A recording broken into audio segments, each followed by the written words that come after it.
সুপ্রিয় শিক্ষার্থীরা, আজকে আমরা দেখব এসএসসি 2026-এর জন্য কিছু নমুনা বহু নির্বাচনী প্রশ্ন। কিভাবে প্রশ্ন আসতে পারে পরীক্ষায় একটা ধারণা নেয়ার চেষ্টা করব। প্রথম অধ্যায় থেকে যদি দেখি, ভার্নিয়ার স্কেল কে আবিষ্কার করেন? আমাদের অপশন সঠিক এখানে পিয়েরে ভার্নিয়ার। জানি এই ধরনের সহজ প্রশ্ন না আসার সম্ভাবনাও থাকে, তবে চেষ্টা করবে সবাই একটু ধারণা নিয়ে রাখতে, যেন পরীক্ষা আসলে উত্তর করা যায়। এরপরে মিটার স্কেল ব্যবহার করে কোনটি পর্যন্ত সঠিকভাবে মাপা হয়? দেখো, একটা মিটার স্কেল ব্যবহার করলে আমরা মিলিমিটার পর্যন্ত সর্বোচ্চ সঠিকভাবে পরিমাপ করতে পারি, এর চেয়ে কম আর সঠিকভাবে পরিমাপ করা যায় না। আচ্ছা, এরপরে কি আছে আমাদের? এরপরে আছে স্ক্রু গজের লঘিষ্ঠ গণন 0.01 মিলিমিটার।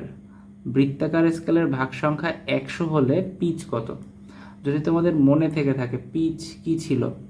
পিচ ইকুয়াল ছিল আমাদের লঘিষ্ঠ গণন ইন্টু ভাগ সংখ্যা, that means L C into N.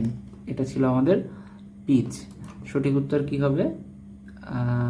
দেখো, যদি আমরা গুণন করে দেই, গুণ করে দিলে কি হয়ে যাবে? এখানে 0.01 মিলিমিটার এবং 100 যদি মাল্টিপ্লাই করি 1 মিলিমিটার হবে আমাদের সঠিক উত্তর। আচ্ছা, এরপরে ফাঁপা নলের অন্তঃব্যাস মাপা যায় কোন যন্ত্রের সাহায্যে? এটা স্লাইড ক্যালিপার্স ছাড়া পরিমাপ করা যায় না, আমাদের এটা মানে অনুধাবনের বিষয়। এরপরে যদি আমরা দেখি, মূল স্কেলের পার্ট 14 মিলিমিটার, ভার্নিয়ার ধ্রুবক 0.1 মিলিমিটার এবং ভার্নিয়ার পার্ট 3 হলে মোট পার্ট কত হবে? আমরা জানি আমাদের সূত্র কি, M plus V into VC. তাহলে যদি আমরা এম এর ভ্যালু নেই, দেখো এম এর ভ্যালু এখানে কত আছে? 14 মিলিমিটার। তাহলে আমরা যদি 14 এর সাথে যোগ করি এম প্লাস ভি, ভি কত আমাদের 3 ইন্টু ভিসি কত 0.1। তাহলে যদি সবগুলো সেম মিলিমিটার এককে আছে, ক্যালকুলেশন করলে হবে 14.3 মিলিমিটার। আমাদের সঠিক উত্তর 14.3। এরপরের প্রশ্নে দেখি আমরা, যান্ত্রিক ত্রুটি শূন্য একটি স্ক্রু গজের বৃত্তাকার ভাগ সংখ্যা এক্স, দ্যাট মিনস বৃত্তাকার স্কেলের ভাগ সংখ্যা এক্স, লঘিষ্ঠ গণন ওয়াই এবং স্ক্রুর পিচ জেড হলে নিচের কোনটি সঠিক? একটু আগে আমরা এরকম একটা ম্যাথ দেখেছিলাম শুরুতেই। তাহলে পিচ জেড দ্বারা পিচকে বোঝানো হচ্ছে। পিচ ইকুয়াল কি হবে? বৃত্তাকার স্কেলের ভাগ সংখ্যা মানে এন, এখানে এক্স দ্বারা লেখা আছে, দেখানো আছে, আর লঘিষ্ঠ গণন ওয়াই, দ্যাট মিনস এলসি। তাহলে এখানে পিচ ইকুয়াল কি হবে? বৃত্তাকার স্কেলের ভাগ সংখ্যা ইন্টু লঘিষ্ঠ গণন, that means Z equal X Y. এটি আমাদের সঠিক উত্তর। এরপরে আমাদের প্রশ্ন, স্থির অবস্থান থেকে সুষম ত্বরণে চলতে থাকা কোনো বস্তুর ক্ষেত্রে কোনটি সঠিক? আমাদের আসলে এখানে সম্পর্ক জানতে চেয়েছে।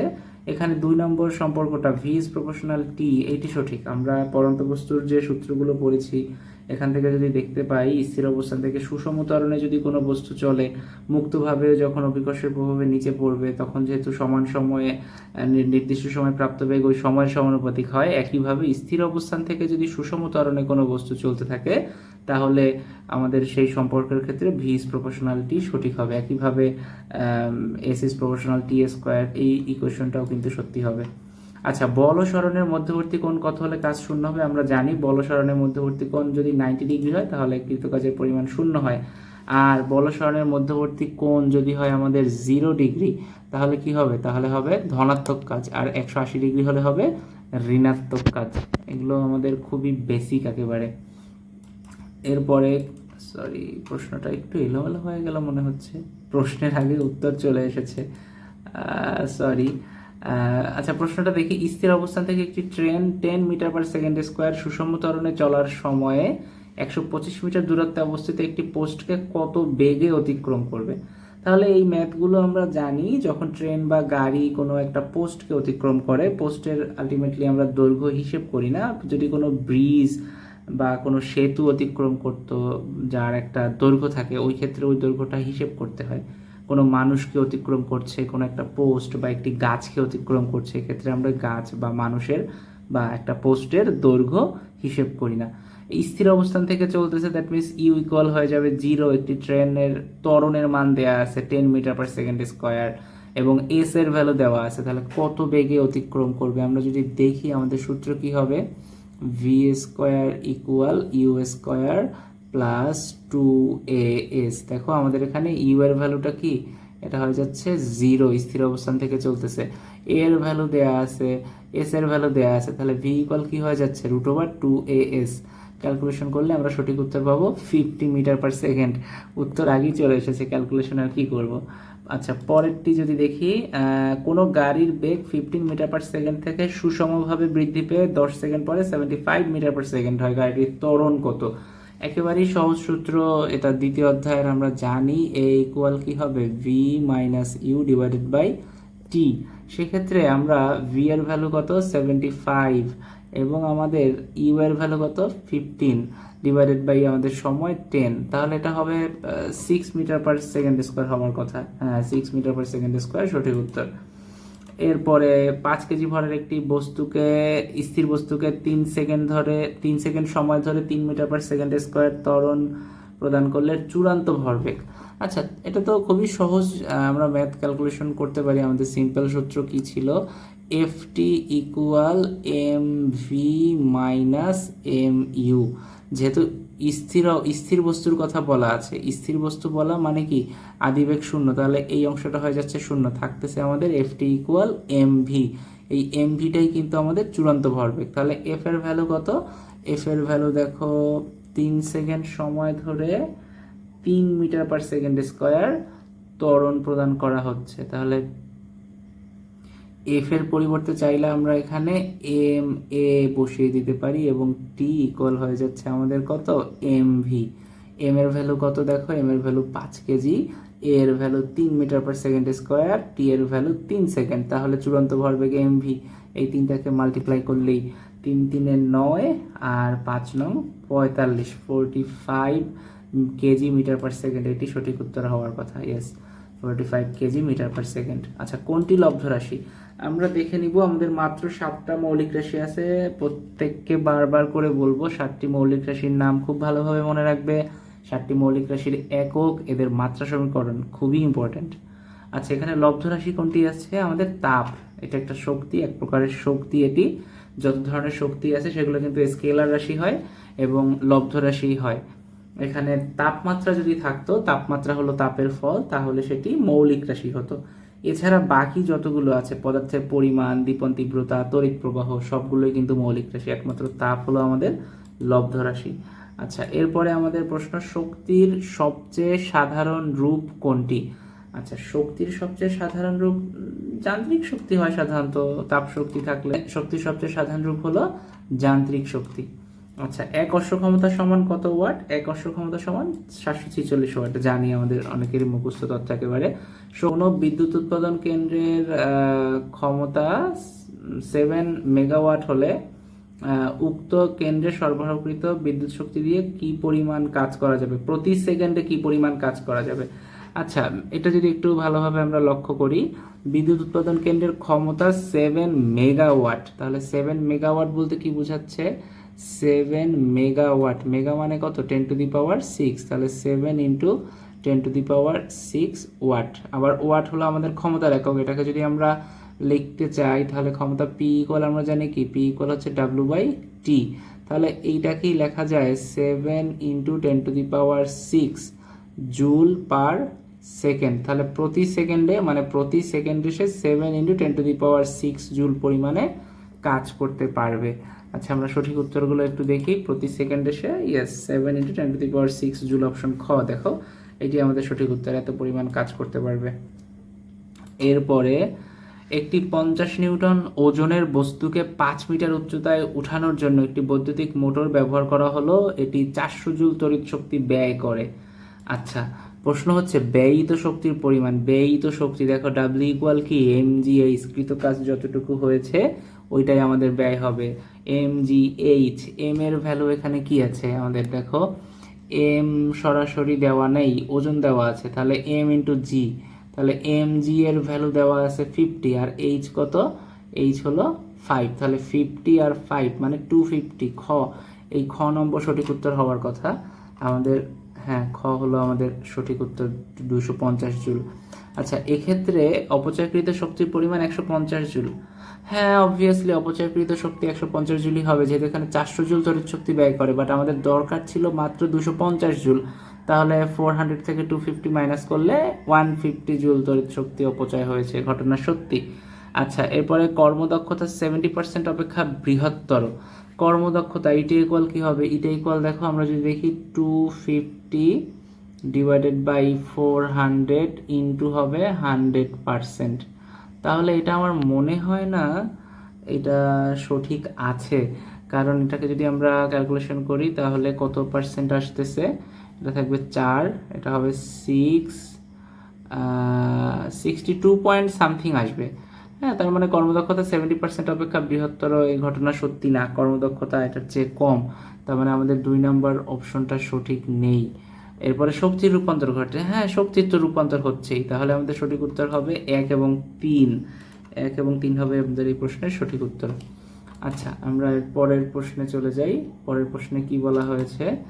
সরল দোলকের গতি কি রকমের গতি? আচ্ছা, প্রথমেই বলে দিচ্ছি, আমি কিন্তু সবগুলো চ্যাপ্টার কম্বাইন করে মানে জাস্ট ধারণা দেওয়ার চেষ্টা করেছি, কোনোটাই কিন্তু এলাবোরেট বা বিস্তারিত ধারণা বা ফুল কনসেপ্ট এরকম কিন্তু না।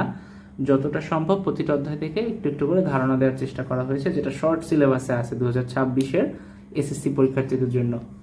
সরল দোলকের গতি অবশ্যই স্পন্দন গতি, আমরা দ্বিতীয় অধ্যায় থেকে পড়েছি, এরপরে সপ্তম অধ্যায়েও টুকটাক পড়া হয়েছে। স্পন্দন গতি এটি একটি বিশেষ ধরনের পর্যায়বৃত্ত গতি। ওকে, দেন 100 কেজি ভরের একটি বস্তুর উপর 2 সেকেন্ড যাবত 200 নিউটন বল প্রয়োগ করলে বেগ কি পরিমাণ বৃদ্ধি পাবে? দেখো র্যান্ডমলি চলে আসছে হয়তো, এটা দ্বিতীয় অধ্যায়, এটা বেগ বৃদ্ধি, হ্যাঁ দ্বিতীয় অধ্যায় থেকে হলে হতে পারে। আচ্ছা, 100 কেজি ভরের একটি বস্তুর উপর 2 সেকেন্ড যাবত 200 নিউটন বল প্রয়োগ করায় বেগ কি পরিমাণ বৃদ্ধি পাবে? তাহলে বেগ বৃদ্ধি, এক্ষেত্রেও কিন্তু আমরা ওই সহজ ম্যাথ চিন্তা করতে পারি। আমাদের সূত্র হতে পারে কি, F T equal M V minus M U. এখানে যদি আমরা এম কমন নেই তাহলে এফ টি ইকুয়াল কমন গেল এম, থাকবে ভি মাইনাস ইউ। এই ভি মাইনাস ইউটাই কি? বেগের বৃদ্ধি। তাহলে ভি মাইনাস ইউ ইকুয়াল লেখা যাচ্ছে F T divided by M. তাহলে এফ কত এখানে আমাদের? এফ হলো 200 নিউটন বল প্রয়োগ করা হয়েছে। তাহলে 200 নিউটন যদি বল প্রয়োগ করা হয়, সময় হলো 2 সেকেন্ড, 200 গুণ 2 মানে কি 400 নিউটন 400 নিউটন সেকেন্ড হয়ে যাচ্ছে। আর বস্তুর ভর এম হলো 100, তাহলে ভাগ করলে থাকবে 4। দেখি আমাদের সঠিক উত্তরে 4 আছে কিনা। হ্যাঁ, ক নাম্বারই 4 মিটার পার সেকেন্ড, বেগ বৃদ্ধি হবে 4 মিটার পার সেকেন্ড। আচ্ছা, এর পরের প্রশ্ন, 72 কিলোমিটার পার আওয়ার বেগে খাড়া উপরের দিকে নিক্ষিপ্ত বস্তু সর্বোচ্চ কত উচ্চতায় উঠবে? সর্বোচ্চ উচ্চতার এই ম্যাথগুলো আমরা সহজেই পারি। এইচ ম্যাক্স, এটা কি হয়ে যাবে? H max equal U square divided by 2g। সর্বোচ্চ উচ্চতায় যেহেতু বেগের মান শূন্য হয়ে যায়, শেষ বেগ শূন্য হয়ে যায়, অতএব আদি বেগ ডিভাইডেড বাই 2g। ক্যালকুলেশন যদি আমরা করি, 72 কিলোমিটার পার আওয়ার, এটাকে মিটার পার সেকেন্ডে কনভার্ট করতে হবে। তাহলে আমাদের 72, এটাকে মিটার পার সেকেন্ডে কনভার্ট করব আমরা 1000 দিয়ে গুণ করব, আর 18 দিয়ে ভাগ 3600 দিয়ে ভাগ করব, অথবা 5/18 এটাও করতে পারো। এটা করলে চলে আসতেছে আমাদের 20। তাহলে 20 স্কোয়ার করব, 20 স্কোয়ার করার পর 2g দিয়ে ভাগ করব, ভাগ করলে আমাদের সঠিক উত্তর 20.4 মিটার। এটি আমাদের সঠিক উত্তর। এর পরের প্রশ্ন, অসাম্য বল যখন বস্তুর উপর ক্রিয়াশীল থাকে তখন বস্তুর কিসের পরিবর্তন ঘটে? বেগের, তারপরে বস্তুর বেগের দিকের, অনেক কিছু পরিবর্তন হতে পারে। হ্যাঁ, বেগ এবং দিক দুইটাই, বেগ এবং দিক উভয়ের পরিবর্তন ঘটে, সঠিক উত্তর খ। আচ্ছা, এরপরে তরঙ্গ সঞ্চারণকারী কোনো কণার যে কোনো মুহূর্তের গতির সম্মুখ অবস্থাকে কি বলে? এটা আমরা সপ্তম অধ্যায়ে পড়েছি, দশা বলে। যে এই ঘটনাটাকে বলা হয় দশা। তরঙ্গ সঞ্চারণকারী কোনো কণার যে কোনো মুহূর্তের গতির সম্মুখ অবস্থা হলো দশা। আমরা সমদশা, বিপরীত দশা বিষয়গুলো ভালোভাবে ধারণা নিয়ে রাখবো। এরপরে প্রোটনের চার্জ কত? এটা তো দশম অধ্যায়ে চলে গেল। প্রোটনের চার্জ আমরা জানি +1.6 × 10⁻⁹ কুলম্ব। এটা খুবই সহজ, এত সহজ নাও আসতে পারে, বাট আমি বলবো ধারণা নিয়ে রাখতে বা মনে রাখতে। ইলেকট্রনের চার্জ, প্রোটনের চার্জ, ইলেকট্রন প্রোটনের ভর, নিউট্রনের ভর, অনেক সময় এগুলো আমাদের কাজে লাগবে। ইভেন কেমিস্ট্রিতেও আমাদের এগুলো প্রয়োজন হবে। আচ্ছা, সঠিক উত্তর হলো এই যে দেখো, এখানে কিন্তু অপশনটা ভুল দেখাচ্ছে। -18 এটা কিন্তু হবে না, সঠিক উত্তর হবে এইটা, খ নম্বর, +1.6 × 10⁻⁻19 কুলম। আচ্ছা, এর পরের প্রশ্ন, 1700 হার্টজ কম্পাঙ্ক বিশিষ্ট শব্দের বেগ বাতাসে 340 মিটার/সেকেন্ড হলে তরঙ্গ দৈর্ঘ্য কত? তরঙ্গ দৈর্ঘ্য মানে কি? ল্যামডা, আমরা জানি কি ভি ইকুয়াল এফ ল্যামডা, তাহলে ল্যামডা ইকুয়াল কি হয়ে যাবে? ল্যামডা ইকুয়াল হয়ে যাবে V by F, V by F, V equal F lambda. তাহলে এখানে আমাদের ভি এর ভ্যালু কত আছে? 340, ভি এর ভ্যালু 340 মিটার/সেকেন্ড এবং এফ এর ভ্যালু দেওয়া আছে 1700 হার্টজ। তাহলে ক্যালকুলেশন করলে পাচ্ছি 20 সেন্টিমিটার। ঠিক আছে, এটা সঠিক উত্তর। মিটারে কনভার্ট করতে হয় আমাদের, মিটারে আরও ছোটো মান আসে, ওটাকে সেন্টিমিটারে কনভার্ট করলে 20 হয়ে যাচ্ছে। আচ্ছা, এরপরে আমাদের কম্পাঙ্ক ও পর্যায়কালের সম্পর্ক কেমন? কম্পাঙ্ক এবং পর্যায়কাল পরস্পর সব ব্যস্তানুপাতিক হবে অবশ্যই। কম্পাঙ্ক এফ ইকুয়াল হয়ে যাবে আমাদের 1/t, অতএব এটা আমাদের ব্যস্তানুপাতিক সম্পর্ক, পরস্পর ব্যস্তানুপাতিক।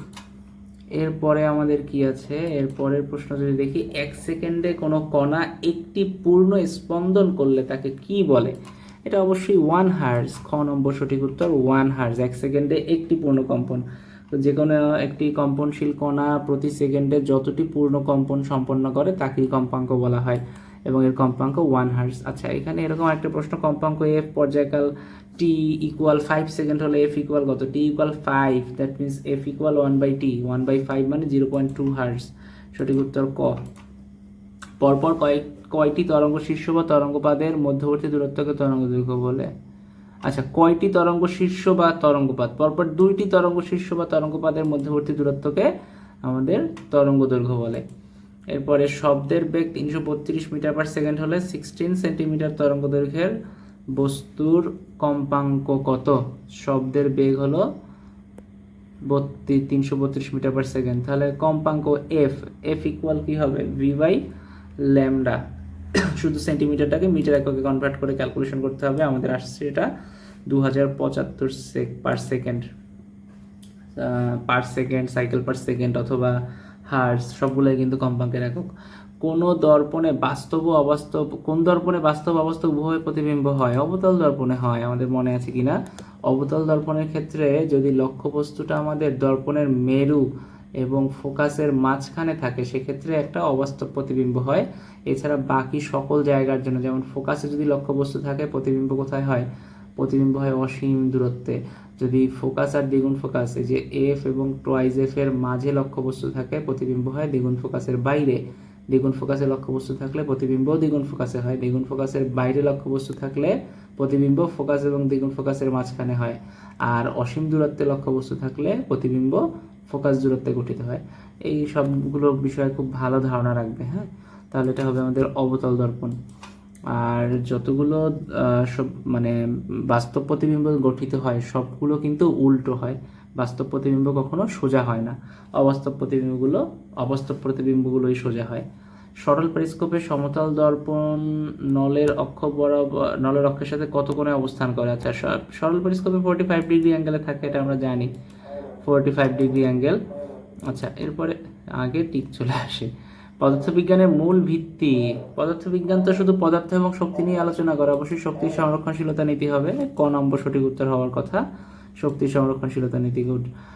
পর্যাবৃত্ত গতিসম্পন্ন কোনো কণা যে সময় পরপর নির্দিষ্ট বিন্দুকে নির্দিষ্ট দিক অতিক্রম করে সেই সময়কে অবশ্যই পর্যায়কাল, পরপর ওই একই দশায় বা একই নির্দিষ্ট দিক দিয়ে নির্দিষ্ট বিন্দুকে অবশ্যই পর্যায়কাল বলবে সেটাকে।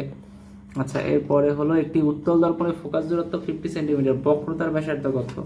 আমরা জানি কি ফোকাস দূরত্ব এবং বক্রতার ব্যাসার্ধের মধ্যে সম্পর্ক কি? এফ ইকুয়াল হলো r/2।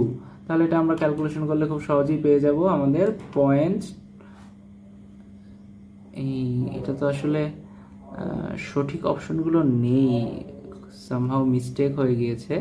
তাহলে যদি এটা সেন্টিমিটার এককে নেই, ফোকাস দূরত্ব 50, বক্রতার ব্যাসার্ধ হবে তাহলে তার দ্বিগুণ, তাহলে 50-র দ্বিগুণ হবে 100। আর ইকুয়াল কি? আর ইকুয়াল হয়ে যাচ্ছে আমাদের 2f। তাহলে আমাদের যদি ফোকাস দূরত্ব হয় 50, তাহলে আর এর ভ্যালু কত হবে? আর এর ভ্যালু হবে 100 সেন্টিমিটার, হ্যাঁ, 100 সেন্টিমিটার। সঠিক উত্তরগুলো অপশনটা ঠিক নেই। 100 সেন্টিমিটার বা 1 মিটার, আই গেস মিটার হওয়ার কথা ছিল, বাট সামহাও হয়তো এককটা ডিগ্রি হয়ে গিয়েছে, এটা কোনোভাবে এটা মিটার হওয়ার কথা ছিল। 1 মিটার হলে ঠিক আছে সঠিক উত্তর এটা।